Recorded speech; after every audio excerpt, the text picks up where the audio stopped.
Hello,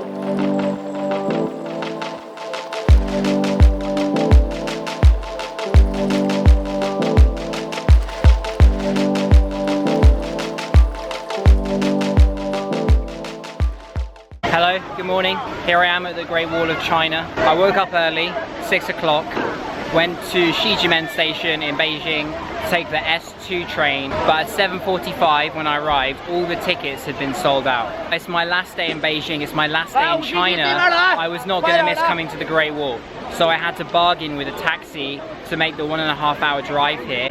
I got them down from 700 yuan, which is what they originally said, to just 300 yuan. I could have taken the bus, but I would have had to leave that metro station in Beijing, go to another one, wait in the huge queue for the buses and get here. So I just thought, screw it, I'll pay the money and I'll get straight to the Great Wall of China early, because later it'll only get busier. I gave 300 yuan to the taxi driver. I arrived here and there's no cash point. It's 10 yuan for a bottle of water. I bought one, and so I've got like 50 kwai left, including to get my transportation back. I found out there is a bus I can take for 21, which leaves me with 31 to spend on food for most of the day. But you know what? It's alright. I'm here. I'm ready to go. I'm excited. Let's do it.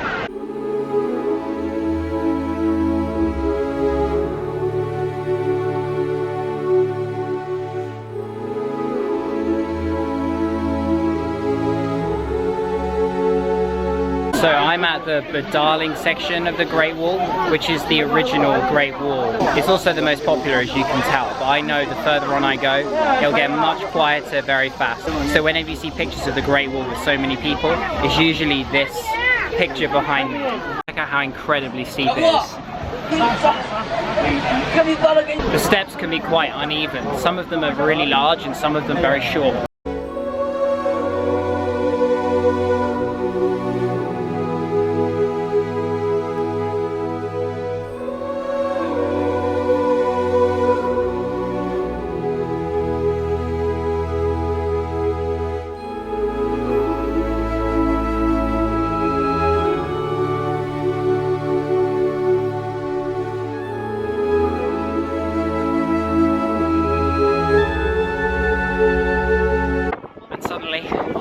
Starts to get much quieter. Get away from all these tourists. It's awesome now. Less people. Nice and quiet. You can hear the crickets. You can hear some birds. It's amazing how many people just climb the first 2 peaks at Badaling. Get exhausted because they are really steep. Turn around and then just go back, and that's it.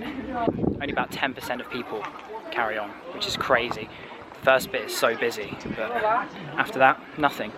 Once you get away as well, you actually have the time to observe the surroundings, look at the wall, how big it is, the bricks.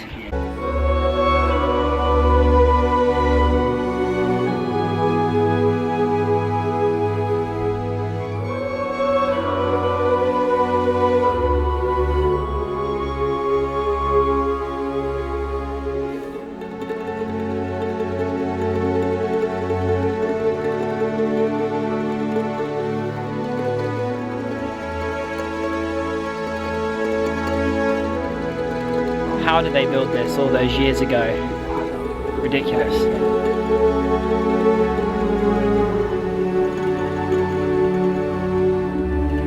Well, I'm a little bit disappointed. It appears I'm the furthest walker at Badaling. There, you're blocked off, you can't walk any further. It's the end. I'm not sure how far I've walked. I think I've probably walked 3 kilometers. I was expecting you to be able to walk as far as you want, really, until it just becomes a bit off the beaten path. And then people just kind of stop. I didn't think they would actually block it off, but they have. In this shot I'm about to show you, because you won't be able to see on my camera from the front angle, I think I can actually see the other part of the Great Wall from here.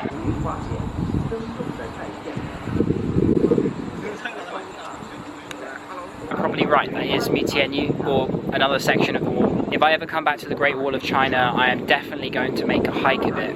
I'm going to do one of the really off the beaten path ones, like Badaling, I think it's called, because this is just a touristy one. And I always knew that I might come back in the future, and if I do come back in the future, then I can go more hardcore. my Great Wall of China experience is not over yet. I just have to walk all the way back to the entrance and then go right instead of left. The only reason I went left is because everybody was going left and it obviously was the place to be. But not many people went right. The incline was really steep, and then after that it kind of just meanders off into the distance and I don't really know what's there or how far it goes. I'm going to walk all the way back and then go up and then check it out. I just need a few more minutes to soak in this view because I still don't feel like I've even really begun. The cool thing about walking back the other way is you see everything from the opposite direction. So it's almost like walking on a completely different part of the wall. Look how small people are compared to the steps. I forgot to mention what a beautiful day it is today. I'm so lucky with the weather. Great Wall and blue skies. Being able to see as far as you want in the distance. And no smog.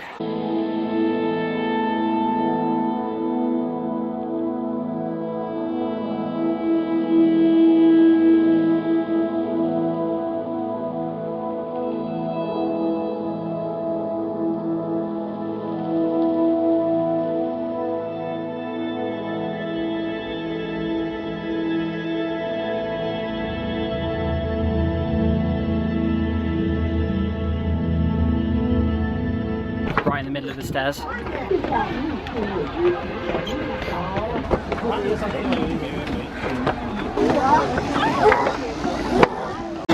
I'm back at the entrance to Badaling, and this time I'm going to turn right and go up this side of the wall here, which there are virtually no people. This is definitely working the quads. Tougher the climb, greater the view.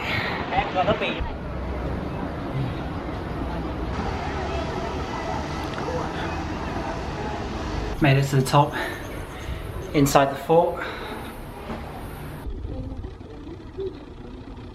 Different area. You can see all the way I walked earlier over here. All the way up to there and across. This is the best spot I found. Just silence.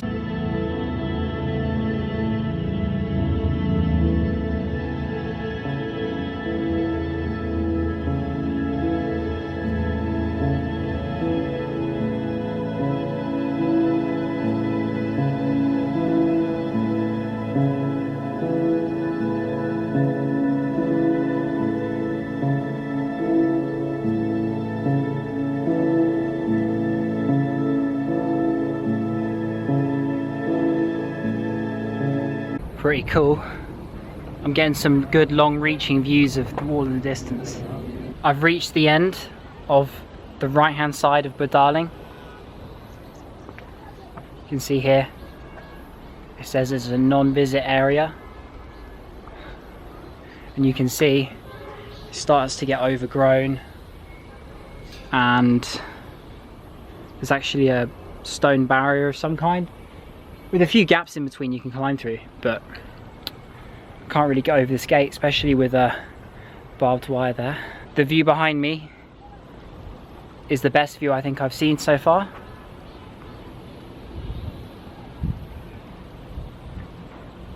In terms of how far you can see the Great Wall go off in the distance.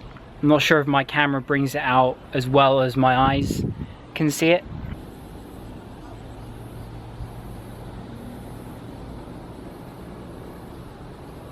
Both ends of Badaling I've reached. It's not particularly hard. You don't have to be a hiker to do it. You just have to be prepared to climb a few steps and you'll have no problem. In terms of my Wonders of the World conquest, it's 1 down and 6 more to go. What an amazing way to spend my final day in China after living here for 1 year. If you followed all of my videos traveling through Shanghai, Chongqing, Chengdu, Xi'an, and Beijing, and you've watched them all and you found them interesting, then thank you for watching them. And from the Great Wall of China, until next time.